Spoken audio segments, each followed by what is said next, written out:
When we were growing up, there were only two kinds of supercars, Ferraris and Lamborghinis.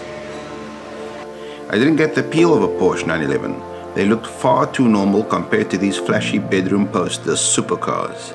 Compare those supercars to what to me looked like a super slippery Beetle, which over its 8 generations only managed to look like an even slipperier Beetle. That's how I used to feel. Viewed now, I get it. So much so that owning an air-cooled 911 has become my personal endgame. Conceived in '63 but born in '64, I've fallen in love along the way, which is why I jumped at the opportunity to drive the latest in a long line of icons. This is it, the latest Carrera, a svelte teardrop blessed with the technological might of Stuttgart, and I must warn you that this won't be a review so much as a love letter to 911s in general.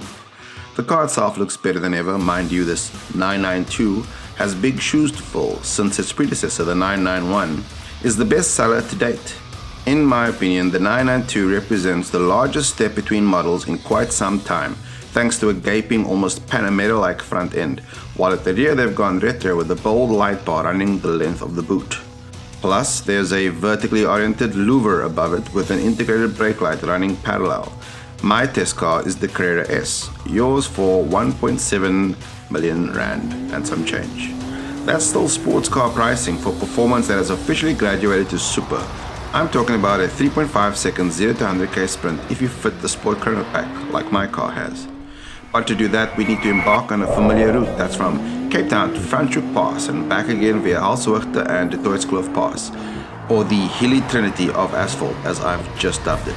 But before we get into it, let's explore how I've come all the way from me merely respecting an icon to straight out lusting over owning one myself.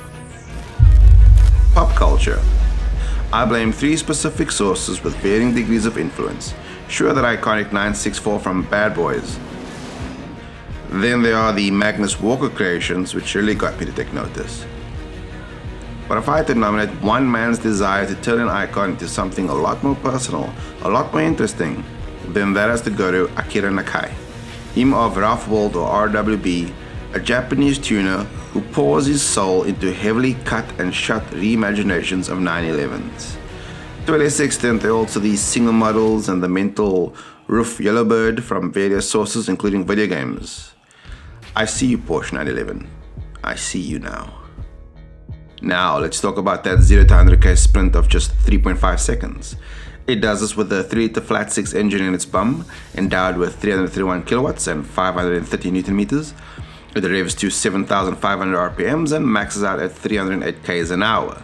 It also shifts quicker than ever now thanks to the newly revised 8-speed PDK transmission. And beyond this, I've got very little else to report, so if you don't mind, this is the part where I drive.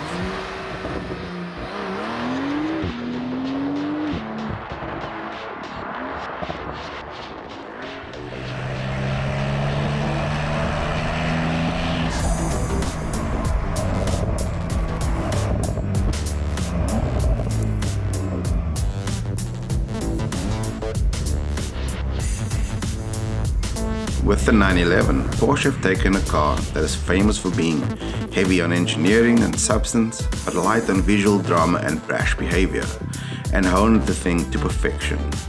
Sure, they remain understated, but that's the difference between a fashion accessory and a true icon.